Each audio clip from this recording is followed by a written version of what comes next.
ব্রাহ্মণবাড়িয়ার কসবায় লাগেজ হারিয়ে ফেলাকে কেন্দ্র করে দুই গ্রামবাসীর সংঘর্ষে আহত হয়েছে অর্ধশতাধিক। এ সময় বেশ কয়েকটি দোকানপাট ভাঙচুর ও লুটপাটের ঘটনা ঘটে। খবর পেয়ে পরিস্থিতি নিয়ন্ত্রণে আনে পুলিশ। আহতদের উদ্ধার করে স্থানীয় হাসপাতালগুলোতে ভর্তি করা হয়।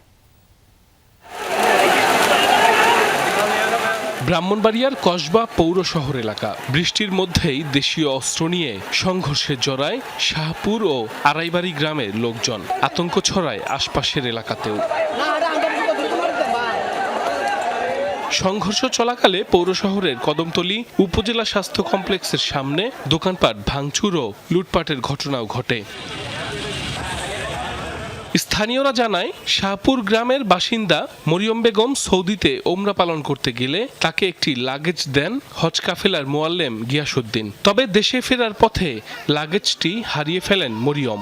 এ নিয়ে মরিয়মের নাতি নাইমের সাথে আড়াইবাড়ি গ্রামের বাসিন্দা গিয়াসউদ্দিনের বাগবিতণ্ডা হয়। বৃহস্পতিবার সন্ধ্যায় এ নিয়ে হাতাহাতি হয় তাদের মধ্যে। সেই ঘটনার জের ধরে আজ সংঘর্ষে জড়ায় দুই গ্রামের লোকজন। প্রায় 7 ঘন্টা ধরে দফায় দফায় চলে সংঘর্ষ। আহত অর্ধশতাধিক। খবর পেয়ে পরিস্থিতি নিয়ন্ত্রণে আনতে কয়েক দফা টিয়ার সেল নিক্ষেপ করে পুলিশ। সার্বক্ষণিক উনি প্রশাসন আমাদেরকে দলকে বারবার নির্দেশনা দিচ্ছেন দুই পক্ষে থামাও, যাতে করে বিরোধ না হয়, কোনো ব্লাডশেড না হয় এবং ঝামেলা যেন শেষ। অতিরিক্ত পুলিশ মোতায়েন করেছে এবং দুই গ্রামেরই যারা নেতৃত্বস্থানীয় ব্যক্তি আছেন তাদের সহযোগিতায় আমরা দুই পক্ষকে দুদিকে সরিয়ে যেতে সক্ষম হয়েছি। পরে আহতদের উদ্ধার করে পাঠানো হয় বিভিন্ন হাসপাতালে। এলাকার পরিস্থিতি থমথমে। মোতায়েন রয়েছে অতিরিক্ত পুলিশ। সাইফ আহমেদ, যমুনা নিউজ।